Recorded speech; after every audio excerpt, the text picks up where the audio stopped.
Welcome to the Making Space For podcast, where we embark on a journey to simplify, organize, and prioritize our lives. I'm your host, Paige Rabin, and on each episode, we'll explore the art of intentional living, helping you make room for what truly matters.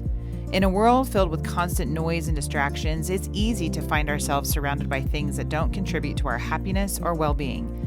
Making Space For is your guide to decluttering not just your physical space, but also your mind and soul.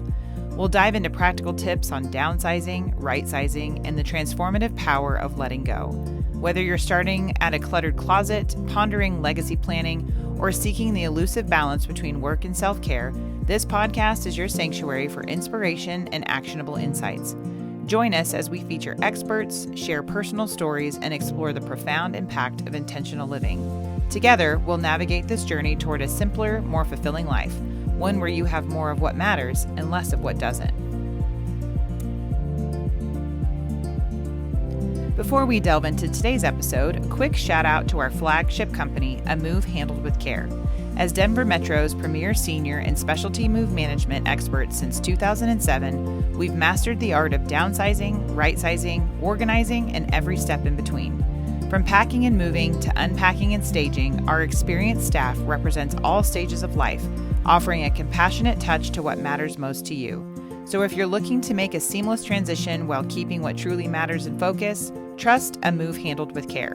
Visit us at amovehandledwithcare.com or on Facebook, Instagram, or LinkedIn to discover the difference.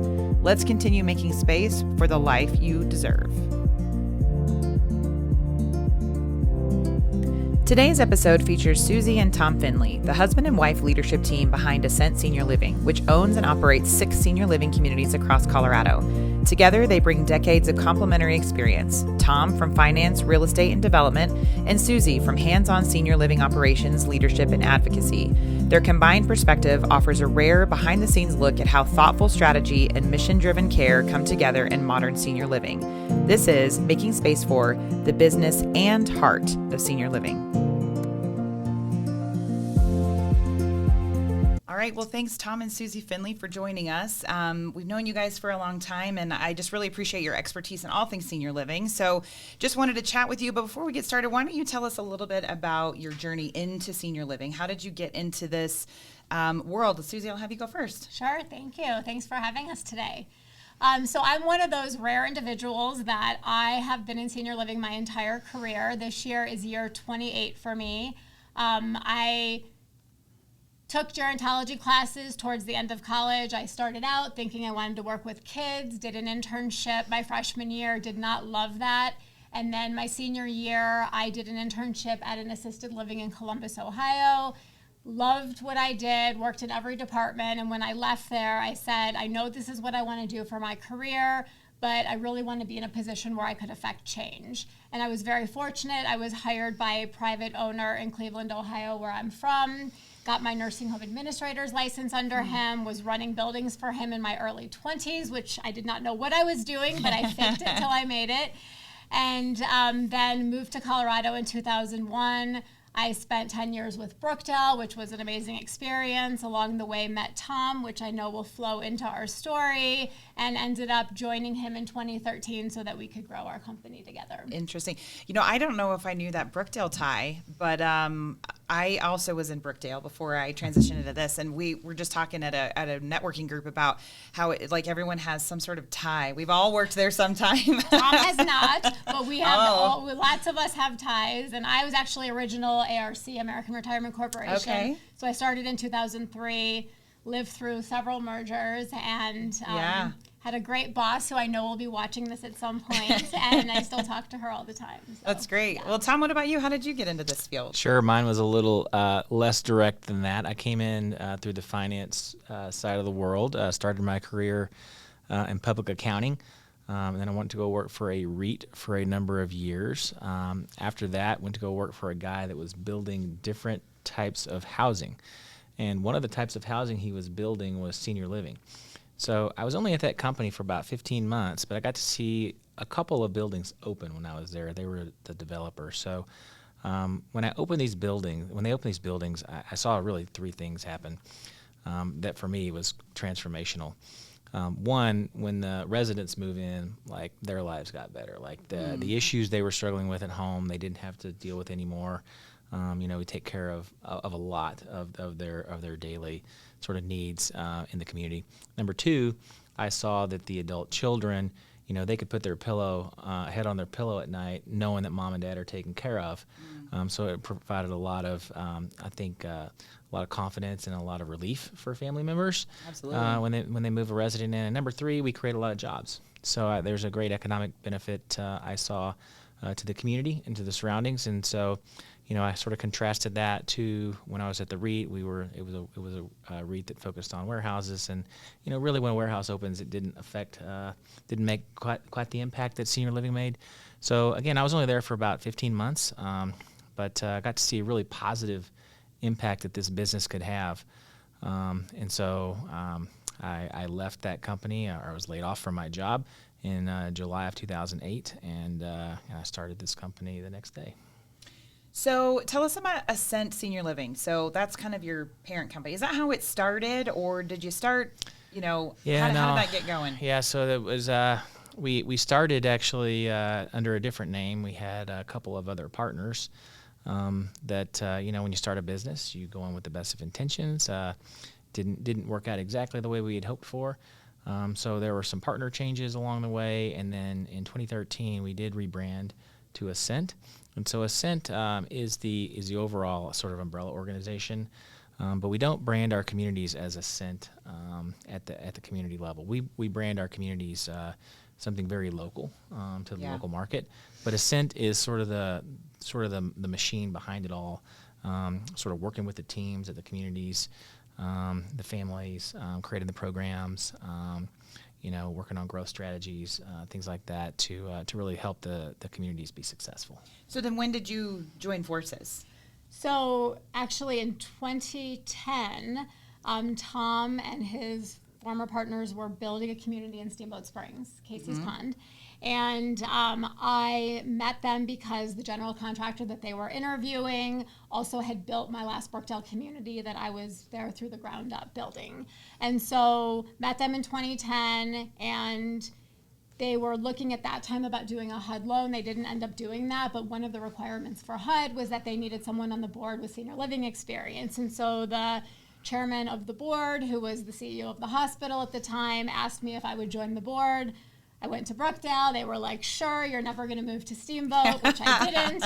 We're not going to lose you over it. And they're like, it'll be a great experience. So I was on the board of directors for that community, helped them get open, hired the executive director, and sort of jokingly along the way, we joked about me leaving, which I said I would never leave Brookdale, and talked about me leaving and joining them to grow a company. And it was a big decision for me after 10 years. I think it took us about 6 months to finalize things. And then in January of 2013, I left, which was really hard. The community I was at, I built from the ground up. It was my second community that I ran for them. I had an amazing team that was like a second family to me. I always said I would never leave and go down the street, but this was an opportunity to build something that I could believe in with not having 10 layers above me, being able to make my own decisions. Absolutely.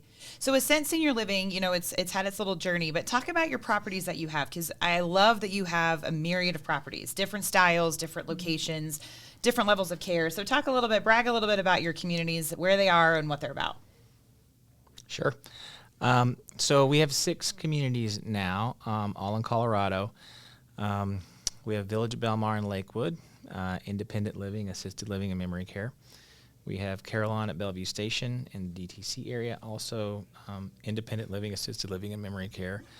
Hilltop Reserve, which we were just chatting about a little bit earlier, that's over in Denver, independent assisted memory care.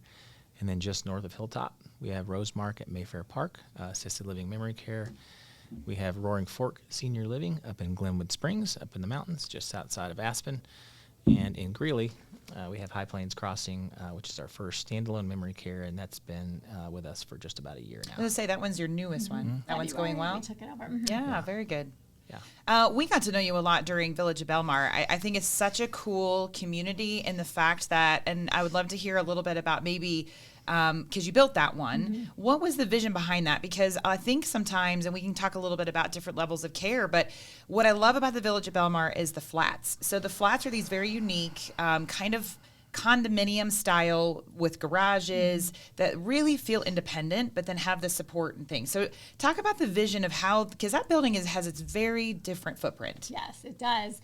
That one, so we actually started looking at that site and designing that community right when I joined Tom in 2013. And it had been sitting vacant for years. There was a neighborhood to the north that had protective covenants, so it was very challenging for a developer to come in that would fit within the guidelines that were needed.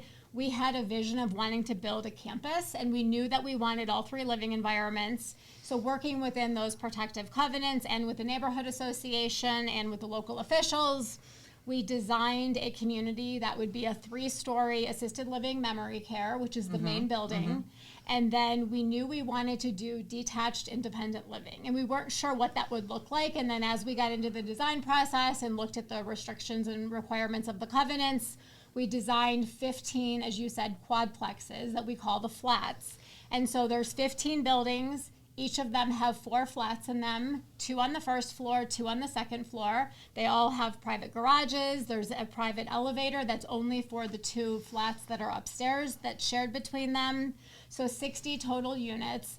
And I remember when we were designing it, a lot of our colleagues and other developers in Colorado were like, you guys are crazy. You're building detached for senior in Colorado. They're never going to walk over with snow and ice to the main building.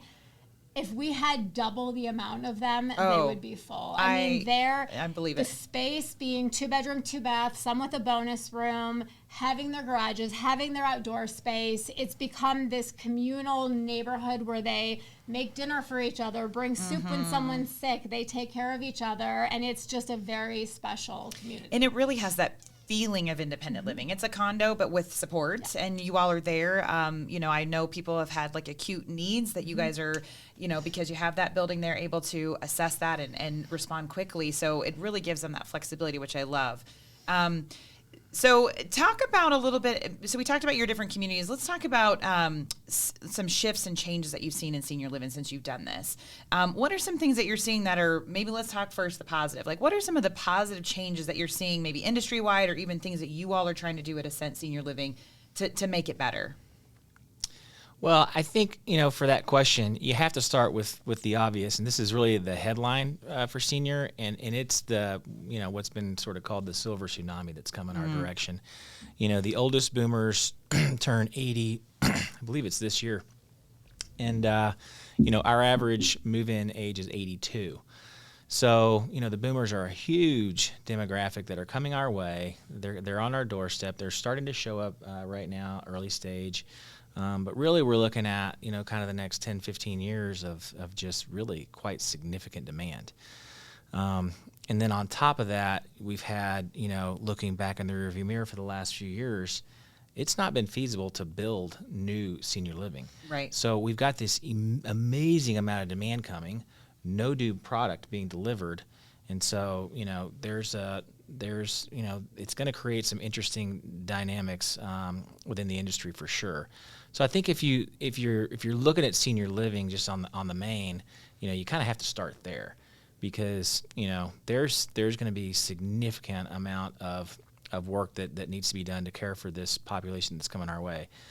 Susie and I have formed a relationship with Metro State. Most recently, their School of Hospitality, and a couple of times a year, we'll have their Intro to Hospitality class come over to one of our communities. That's fantastic. And we're doing these intro classes because really, if you look at hospitality, the school there, they're teaching, a lot of what we do. We just layer the healthcare on top of it. So we're really concerned that we don't have a workforce that's going to, A, that knows about it, and B, that's interested to come and help us sort of support this this next 10, 15 years of need that's coming our way, because it's going to be significant. That's such a good point that you say. And I love that you talked about hospitality, because I do think, just even in my lifetime, that has been the biggest shift I've seen in senior living, is that, the misnomer of it's a facility, right? Or whatever people love to say. We don't say the F word. We call that in our, it's a community, because it is what it is. And so we're looking at better dining and better, interactions. And, some of your communities have some great amenities that people can share together, whether that is facilitated or not. They can just pop in and do it. I mean, you have beautiful, pools and outdoor spaces and indoor spaces and gathering rooms and things like that. So I love that you're bringing in that hospitality piece of it as well, because so many people are like, oh, it's, senior living is terrible food, bland food, and it's not going to be any good. That is not the case. Well, and I mean, I think that's a great point. And what we say now is that, it's all about the experience for these residents Absolutely. and their families. And so it's hopefully feels like a high-end hotel that has some healthcare services.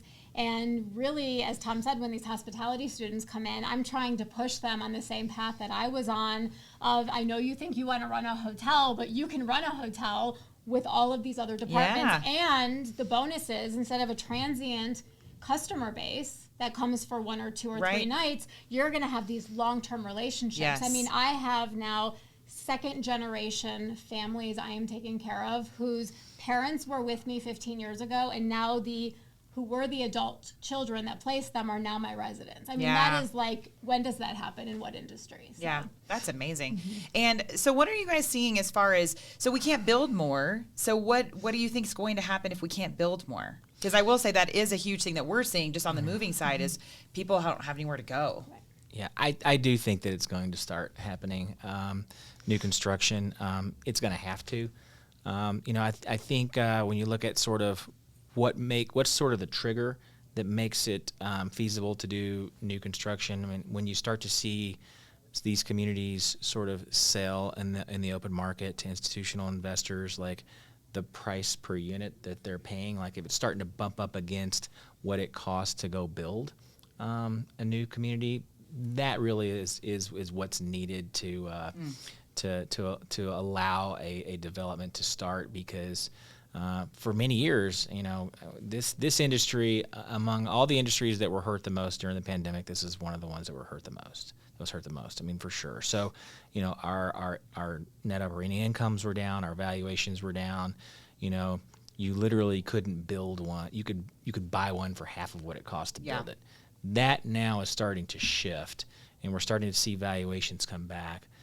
So I do think that starting in 26, we'll start to see some new starts. But, if you look at the life cycle of a senior living asset, from the moment you identify a piece of land that's suitable, you do entitlements with the cities, you do design with an architect. That takes 2 years. Yeah. You build it. That takes 2 years. 2 years. We're 4 years out from Yeah, new. If you start exactly. today, Right. you're going to be opening in 2029. So, and the demand curve is just going to continue to outpace supply for the next several years. So, what does that mean? Like, I think it means if you want to be in a senior living community and you want to be in independent living, which we always recommend, then maybe you want to start looking a little sooner than you might think, because there's a chance that you may be running, and we're already seeing this, that you're going to be running into wait lists. Exactly. Yeah. What are some of the things that you all, I mean, I don't know if this ever happens to you, but I can only assume, we own senior living. And then they're like, oh, you guys are just heads and beds, and that's all you care about. Because there are a lot of those, like you just said, some investor groups that came in, kind of depersonalize. What sets you all apart, and maybe what are some of those things that you all do to combat that reputation? I mean, I'll start. I know Tom will chime in also. For us at Ascent Living Communities, we're locally owned, we're family owned, we're a regional operator, so certainly focusing on Colorado. We're looking at neighboring states for growth right now. And so for us, it's being present in our communities, being accessible to certainly our teams, but our residents and families as well. When you walk in our communities, it's not us showing off our family. We have our family portrait hanging in the community when you first walk in, and it's really for our marketing teams, because when families and potential residents come and tour, they want to know who is behind this community. Absolutely. Is it someone in the 30th floor in Chicago making decisions for my mom and dad, sending menus, sending activities, or is it locally thought of in this region? And so we really want them to be able to say, you know, these are the owners.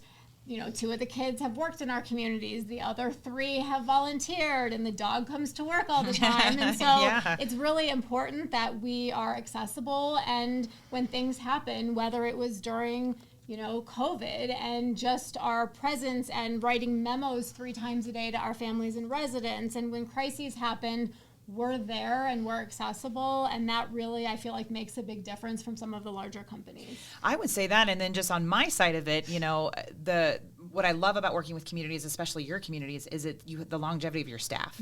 That is rare. Some of your marketing people I've known for several years, which in this industry sometimes can feel like several years. 2 to 3 years can feel like an eternity. Sure. But I love that it's the same people that I call, that they know who we are, we know who they are. If something happens on site, it's a relationship. Yeah. So it's resolved quickly and things like that. And so I know as a vendor coming in, it's something that makes us feel very comfortable and confident that you have, that has kind of set you guys apart for sure. Sure. Well, you know, I think, you know, when you look at, you asked the question about, you know, what's changing in this business. And you know, if you look at the investor side, like, I think in the late, you know, bumping up close to 2020, we had what I call tourists in the business, you know, investor tourists. They look at the demand headline, they get interested, they come in, and then they realize, oh my gosh, this is an operating business. This isn't real estate. I mean, if you look at senior living, it's really, you know, it's an operating business inside of a real estate wrapper. And so that really kind of describes the way the business is sort of capitalized. But the operations are the key to the business. So, you know, I think for us, you know, finding, because look, these buildings are very expensive to build, very expensive to buy. We cannot do this on our own. We have to have investors come alongside us to make this happen. So choosing very carefully those investors who believe first and foremost in us, not the business, but believe in us, and know how we deliver our products and services, you know, how we treat our employees, how we treat our residents. You know, that's the most important thing, because if you don't have that alignment up front, like it's just not going to be a successful venture. Yeah. So, you know, we've made some bad decisions along the way, and we're not too proud to admit that. It's been difficult. But we also have been in the business long enough, and we have a reputation, and people know us, and they reach out to us. And, you know, it happened again yesterday. A group that was from, you know, one of the coasts reached out and said, hey, we heard you guys are, you know, one of the top operators out there. Tell us what you do. Tell us how you do it. So we get a lot of attention. We get a lot of attention, just not for putting ourselves out there, but just for doing things really well. And so, you know, I think, you know, when you run the business really well, everything else falls into place, and that's where we focus our time and attention. That's great. What is coming down the pike? Anything exciting? Anything you can share? Yeah, I mean, so right now, I mean, like I said, like the new development side of the world is starting to come back. I think that I thought last year was going to be the year. It was not. 25 was. It was a strange year. Yep. I'm glad it's over. It's over. It's behind us. I do think that things will start moving on new construction. Like I said, it's a long life cycle, so I think it'll start this year, which means we should have some deliveries happening before 2030. But otherwise, we are looking at acquisitions. Great. So we've got one we're looking at right now that we're hopefully going to find out on this week. And then, you know, beyond that, you know, for Ascent, we're looking at sort of expanding. You know, we've been we're Colorado based, but we've been Colorado focused for the entirety of the business's life cycle. But we are looking at some Mountain West states to potentially expand into, and we have submitted some bids on most recently a community in Arizona. It didn't work out, but we are interested in looking at some of our neighboring states to see if we can't take what we have and provide the experience that we know we can deliver to some of the residents and families in some of our neighboring Mountain West states. Great. And our team they're ready for that. They're eager to grow. There is nothing stagnant about our home office team. I mean, they're always coming up with new programs. Even today we have a call scheduled this afternoon to go over new memory care programming. So they're always thinking and always evolving and trying to stay, not just keep up with the times, but ahead of what's happening. For families who are considering this, or even older adults themselves that are maybe not getting that push from kids or anything like that, but what are some good questions that they should be asking when going to look at senior living? What would you say maybe like top 2 for each of you? Like what are the top 2 questions that people should be asking or researching about? I mean, even before the 2 questions, I would say, and we talk about this all the time, and I talk about it with my own family, with my father, who I'm sure will watch this as well, who's in Ohio. Don't wait until a crisis happens. Being in crisis planning is not fun for anyone. No. If you have a fall and you're sitting in the hospital and your adult children are then touring a community, picking out your apartment, ordering furniture, and you have no part of that, plan ahead. It's the best gift that you can give to your adult children is to plan ahead. And we always say, like, nobody wakes up on a Saturday morning and says, what should we do this weekend? Let's go look at senior living just in case we ever need it.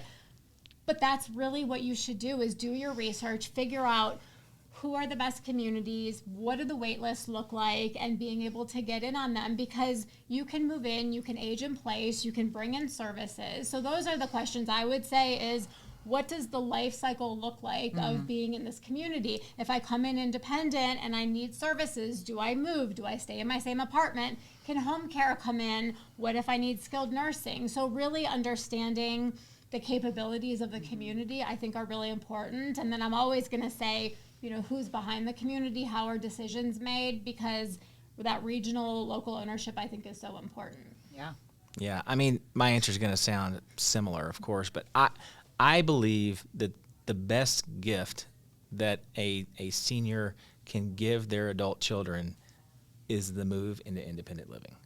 Because if you make that decision, it's your decision on your timeline, and you get to move in and you get to give those adult children peace of mind that mom and dad are taken care of, and you get to experience all the wonderful things that happen within these communities. I mean, there's so much going on. You guys have a ton of activities. I love watching you on social media, and like there's some event, some dinner, something all the time. I love that. But that's what it's all about. You know, Right. you can form all these new friendships, these new relationships, and, you know, meet people that maybe you went to high school together, or maybe you've never seen one another before. But you meet people your age, and you get to, you know, experience this whole new chapter in your life, and you do it on your terms. Yes. You know, like Susie said, if you wait until there's an event that happens, then you're moving in probably, and then you have to recuperate. So you're not Right. well. When you move in, you're not feeling well. You have to get better. And then you may not be able to be in independent living. You might be in assisted living, which is fine. Mm-hmm. But I think, you know, the independent living move, there's just so much more going on from a social aspect. Right. And the people are, you know, generally they form their own groups, they form, you know, their own friendships and their own circles, and we've really seen some quite amazing things happen. I mean, we've seen people that moved into independent living like not happy to be there, Yeah. and in 6 months they get the biggest smile on their face that you've ever seen because Yeah. their life is so much better. So, you know, take control of that decision on your own. And if you're thinking about it, like maybe think a little harder about it and, Right. and start, you know, look at communities that are near your family. You know, that visitation for your grandchildren, your adult children, you know, that's really important for them to be able to stop by, you know, after school and say hi and grab a cup of coffee.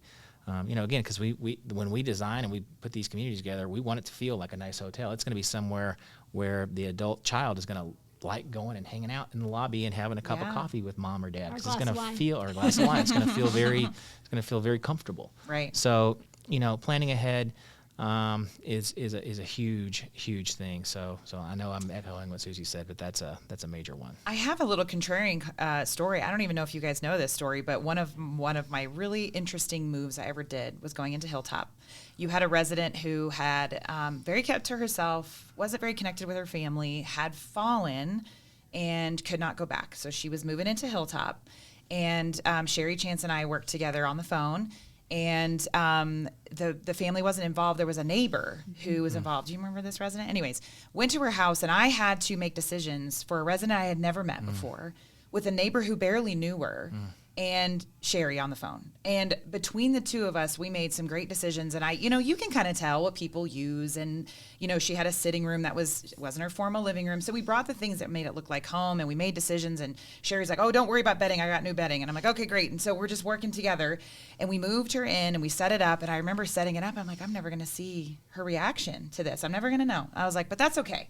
And so I left. And then like a day or so later, apparently a granddaughter came out of like hiding somewhere and knew that something had happened and reconnected with her. And Sherry called me. She said, oh my gosh, you guys did such a great job. She loved it. It looked just like home. And that was one of my very favorite moves because it can be done, although we don't like it done that way. It really shows that like level of when you get the right people in the right place, you can get them to a place where then they feel more supported. And, this lady was living all alone. Well, not only that, I mean, you really just described the heart of the people that find this business. Absolutely. I mean, if you fall into senior living and you are exposed to it, like a lot of people, they get into this by accident. Susie's a rare exception, but people that fall into this business by accident and they see the impact that you can make for one of the residents, and it's just time and care and a little bit of love. Yeah. And you can really, and this resident that you just described, like, unfortunately, she didn't have family that were there for her at that time, right.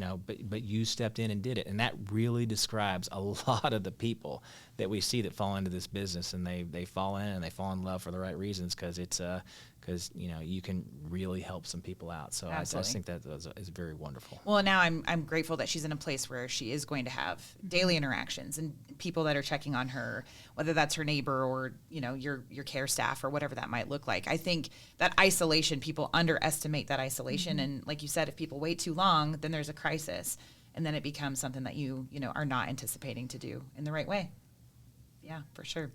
Well, I love what you guys do, but my question that I always end my podcast with is our podcast is called The Making Space For. So that can be a lot of different things. It can be personal, it can be professional, whatever that is. What do you feel that you all create for senior living? What are you creating space for that really matters? You want to go? We talked a lot about the residents on this podcast, and that's who we're here to support and provide services to. But for us, we've got to have great teams. If you don't have the great teams, the residents can come and they could have a bad experience, and then nothing really works. Mm-hmm. So for me, and this hit me last year, and in a way that I haven't seen it hit me before, like seeing the importance of a very strong culture within your organization, within your employee base, like that's where all the magic is right there. And we've been working very hard on this for many years, but we got some employee satisfaction scores back last year that told an amazing story. That's great. And so I'm making space for giving resources, creating a place where our employees feel valued, feel supported, and they know that they're making a difference. So that's where I'm making space. Great.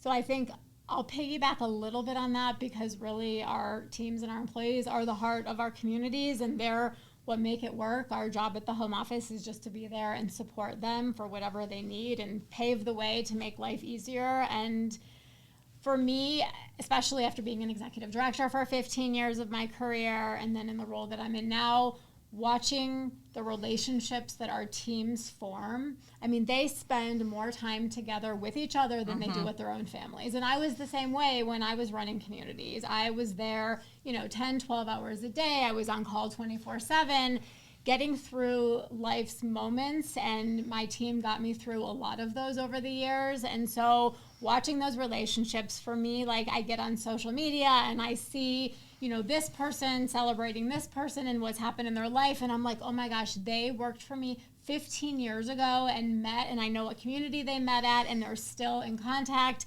And those relationships, and then you have fun at work, and then that makes you want to be there. And that transcends to the care that you give the residents. And so that's really what keeps me going and what makes me so happy in our industry, besides, what, of course, we're doing for our residents. Amazing.